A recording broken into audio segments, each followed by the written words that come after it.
Hi అండి, నమస్తే. నా వీడియోస్ కనుక నచ్చితే తప్పకుండా సబ్స్క్రైబ్ చేసుకోండి. ఈరోజు నేను వచ్చి ఓట్స్తో పొంగనాలు అనేవి ప్రిపేర్ చేశాను. ఇవి చాలా ఈజీగా బిగినర్స్ కూడా ప్రిపేర్ చేసుకోవచ్చండి. వీటిని ఎలా ప్రిపేర్ చేసుకోవాలో చూసేద్దామా. ముందుగా 2 టీ స్పూన్ల పచ్చిశనగపప్పుని అరగంట సేపు నానబెట్టుకుని పక్కన పెట్టుకున్నాను. తర్వాత ఒక కడాయి తీసుకొని దాంట్లో ఆయిల్ అనేది యాడ్ చేసుకోకూడదండి. 1 కప్పు ఓట్స్ అనేవి యాడ్ చేసుకుని 1 మినిట్ పాటు ఫ్రై చేసుకోవాలి.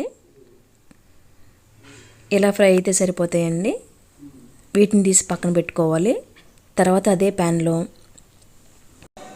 3/4 కప్ ఆఫ్ గోధుమ రవ్వ అనేది కూడా యాడ్ చేసుకొని దీన్ని కూడా గోల్డెన్ బ్రౌన్ కలర్ వచ్చే వరకు ఫ్రై చేసుకోవాలండి. ఈ రవ్వ అనేది ఇలా ఫ్రై అయితే సరిపోద్ది.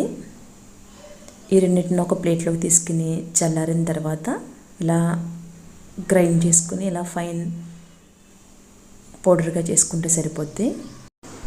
తర్వాత ఒక మిక్సింగ్ బౌల్ తీసుకుని దాంట్లో మనం పౌడర్ చేసుకున్న మిశ్రమాన్ని కూడా యాడ్ చేసి 1/4 కప్పు బియ్యం పిండిని కూడా యాడ్ చేసిన తర్వాత దీంట్లో చిన్నగా తరిగి పెట్టుకున్న ఒక 2 పచ్చిమిర్చిని, ఒక రెమ్మ కరివేపాకును కూడా యాడ్ చేసుకోవాలండి. చిన్న చిన్న ముక్కలుగా కట్ చేసుకొని తర్వాత మనం ఆల్రెడీ నానబెట్టి పెట్టుకున్నాం కదా శనగపప్పు అనేది, దాన్ని ఒకసారి శుభ్రంగా కడుక్కున్న తర్వాత ఆ శనగపప్పును కూడా యాడ్ చేసుకోవాలి. తర్వాత 1 కప్పు పెరుగు అనేది కూడా యాడ్ చేసుకొని 1/2 టీ స్పూన్ ఆవాలు, 1/2 టీ స్పూన్ జీలకర్ర, 1/4 టీ స్పూన్ బేకింగ్ సోడాను కూడా యాడ్ చేసి తగినంత ఉప్పును కూడా యాడ్ చేసుకోవాలండి.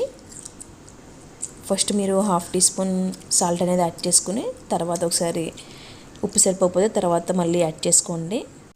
ఈ మిశ్రమాన్ని కొంచెం కొంచెం వాటర్ యాడ్ చేసుకుంటూ మన దోశ బ్యాటర్ లాగా దీన్ని ప్రిపేర్ చేసుకోవాలండి.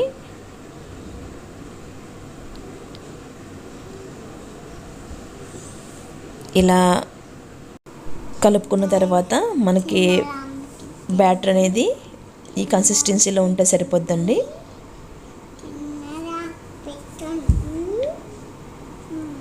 ఇది కానీ చూడండి, వీడియోలో చూపిస్తున్న విధంగా ఉంటే సరిపోద్ది. దీన్ని ఒక 15 మినిట్స్ రెస్ట్లో పెట్టిన తర్వాత తీసుకుని కొంచెం వాటర్ అనేది యాడ్ చేసుకుని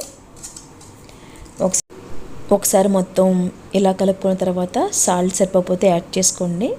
తర్వాత ఇలా పొంగనాల ప్యాన్ అని పెట్టుకుని దీంట్లో కొంచెం ఆయిల్ అనేది యాడ్ చేసుకున్న తర్వాత ఆ ప్యాన్ అనేది హీట్ అయిన తర్వాత ఇలా ఒక్కొక్కటిగా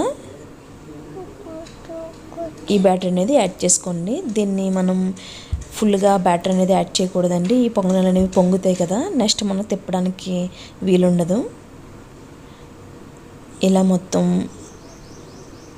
అన్ని వాటిలోని ఇలా యాడ్ చేసుకోవాలి.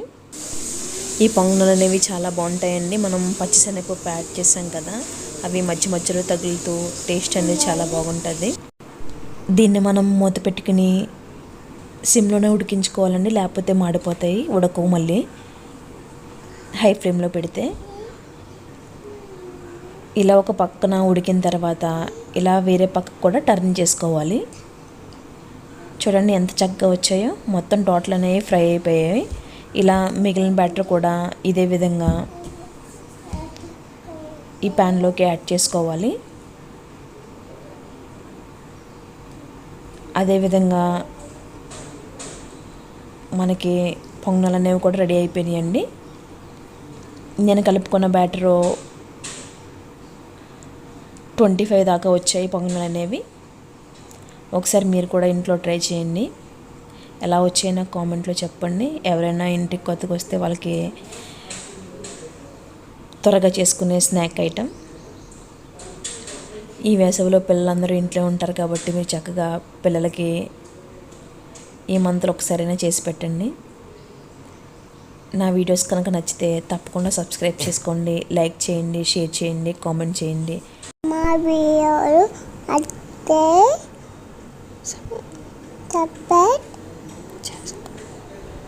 చేసుకోండి.